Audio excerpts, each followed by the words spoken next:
Okay guys, welcome back, and we're carrying on with our rare Kyosho Mini Z unboxings, and yep, some crazy stuff to come guys. Okay, for the moment guys, this has become rare. It wasn't super rare, but has become rare, and I got it in a bit of an unconventional way, this one guys, because I think this was part of, you know, sometimes they bring out an MR03 brushless chassis with the shell and the wheels.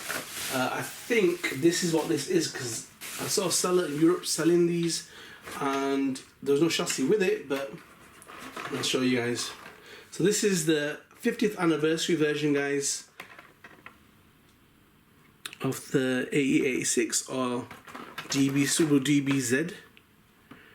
Now I have the other anime one, didn't have this one. Yeah, so I thought might as well complete it, and them are the wheels there.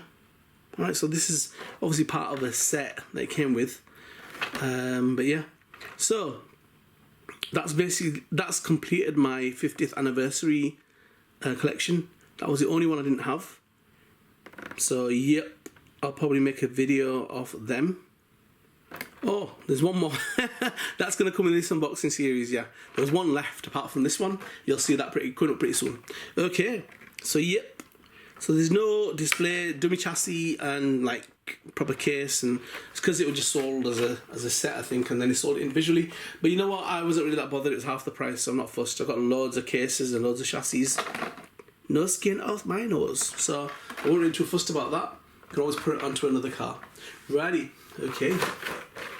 And with that guys, a lovely classic. You can never have enough of the Subarus guys, and especially these little bad boys, they have become so rare. This is in metallic yellow, and if you look at my earlier videos guys, I had this fresh and unboxed, and you know what, they're just hard to come by. And now if you're gonna get these now, you're looking at some money, because they are really hard to get hold of. Really hard. I'm talking, you're probably going near £100 for that. And I remember when I first initially got mine, I was like, oh, I think I got it pretty cheap.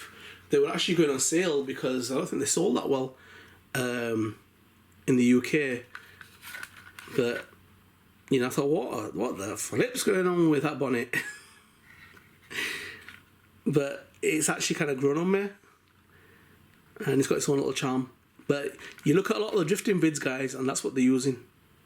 Yeah, the Subaru just look crazy as it is, isn't it guys? Beautiful.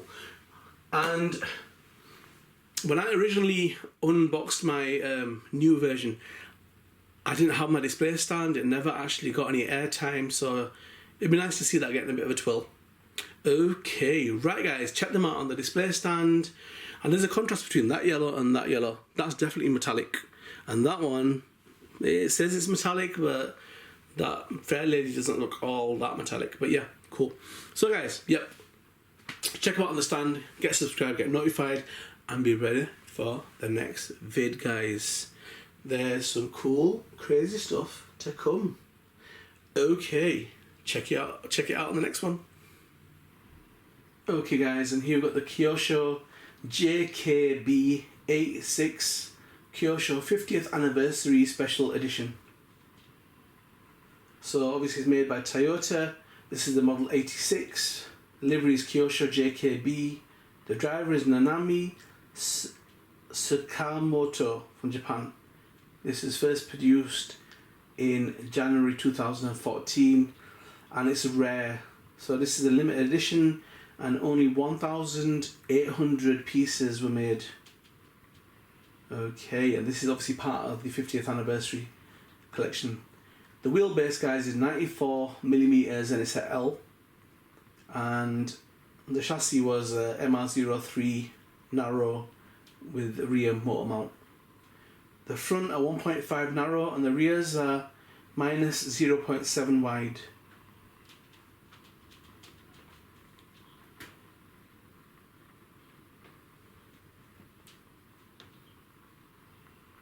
So yeah, this obviously got released with the likes of the Lamborghini Miura and the Countach and the Murcielago and the other Toyota 86 version that I've got as well. I'll be putting them together as a compilation, guys.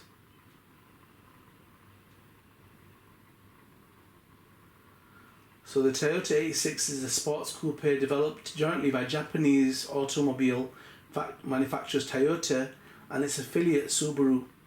It features a boxer engine, front engine, rear wheel drive layout and 2x2 seating.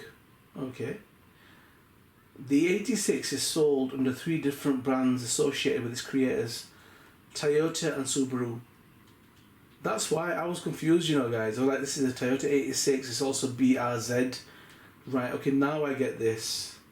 So Toyota 86 in Japan, South Africa, Australia, and Toyota GT86 in Europe, and both names in New Zealand. And Subaru got this as the Subaru BRZ and the Scion FRS for the United States and Canada.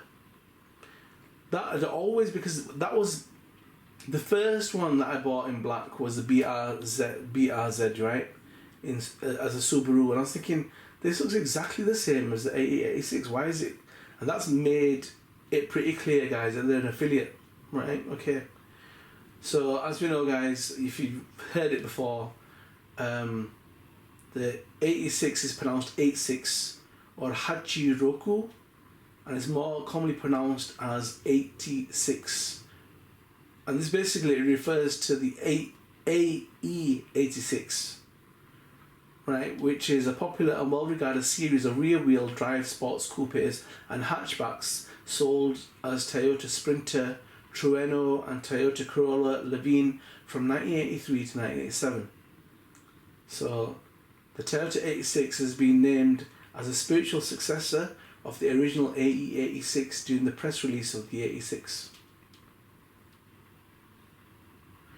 So the heritage, guys, can be traced back to the Toyota 2000 GT and the Toyota's classic front engine rear drive sports car with a 2-litre engine, along with the Toyota Sports 800, Toyota's first sports car, which used a boxer engine. Coincidentally, the bottom stroke of the engine is also 86mm. Now that 86, I remember, it does mean something in it. Does it bring out more of a beautiful beast? And it's got the decals on the roof as well, guys. 50th anniversary.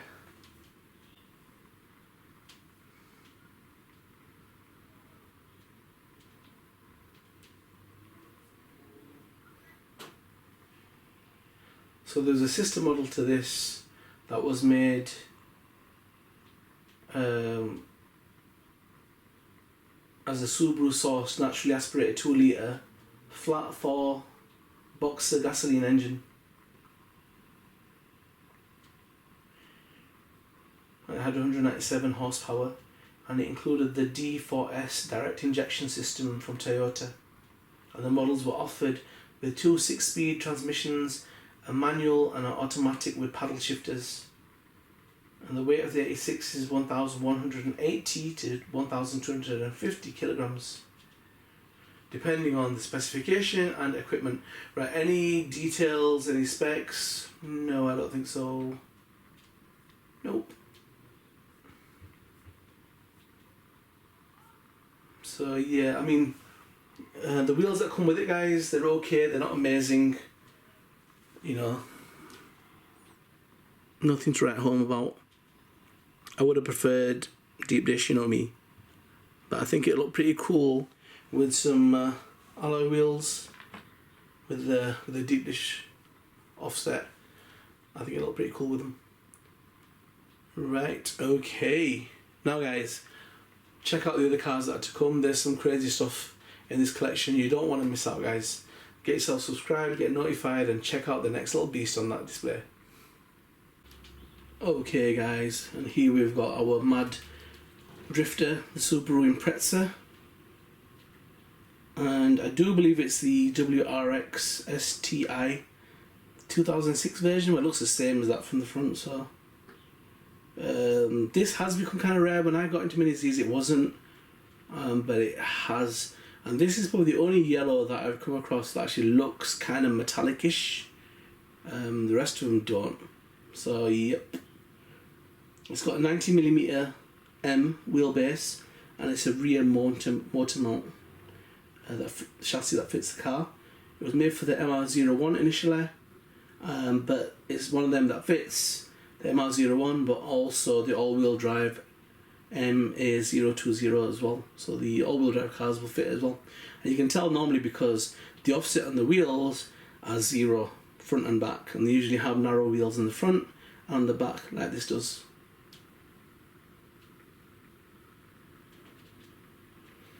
I believe they were first made in 2014 as a Mini Z version.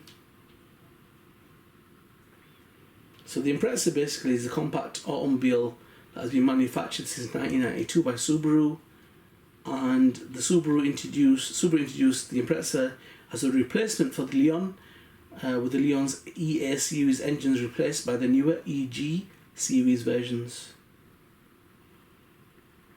So obviously it underwent some changes, and later on it went into a 4-door sedan version and a 5-door hatchback body. So there's been variants since 1992. And the flat 4 engines have ranged from 1.5 litres to 2.5 litres, with the performance oriented with the Impreza WRX and the WRX STI models, which had the uprated addition of turbochargers.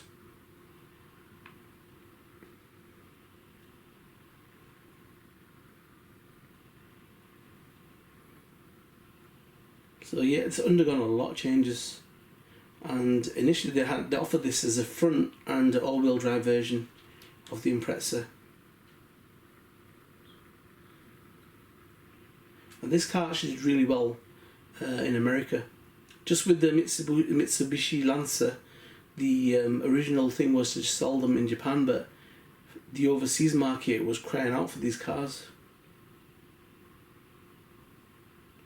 And when Mitsubishi saw the Impreza doing so well, because that was like the Achilles heel for the Lancer. They were enemies, man, they were rivals. And when they'd seen that the Impreza had done so well, selling street cars, a street car version in America, that's when they decided to launch their Evo in America as well.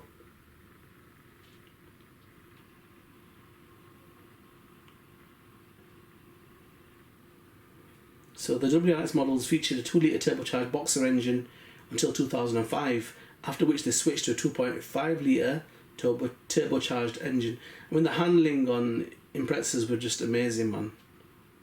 I remember a mate of mine brought mine, he bought it brand new, it was the hatchback version, and he took it on a roundabout, and I wasn't with him, but he said he was doing 80 on a roundabout, and he goes, if this car slips out, I'm taking it back. That's what he said. He brought it brand new, and he bought it for the handling. It was amazing.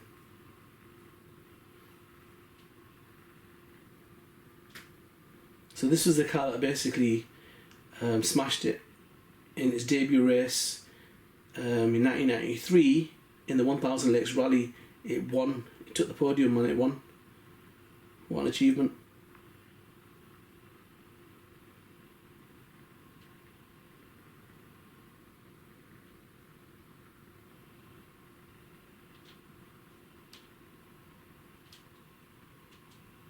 So whole heaps of titles, guys, from 1995 to 1997, 2001, 2003 with Peter Solberg as well. They've had Colin McRae. They've had some Richard Burns, the late Richard Burns, Carlos Sainz. They've had some top class drivers. Okay, but yeah, that just looks like a mad street drifter, guys. I don't know what's going on in the bonnet, but it looks crazy. On the jacked up spoiler, you know, I would have loved to have, if they'd had some fenders, wheel arches that were blown out, I'd have loved to have put some huge offset wheels on that car, man. Make it look a little bit more funky. Put a few more ducts and diffusers. But anyhow, it's still a nice car and has become kind of rare, and the value shot up. I remember getting that pretty cheap. I think it was between £20 and £30, and that was brand new. And now I'm seeing them coming up for about £100. So, yep, they've held their value. Right, guys, let's move on. Get notified, guys. Get subscribed. You're gonna miss out. There's some cool stuff to come.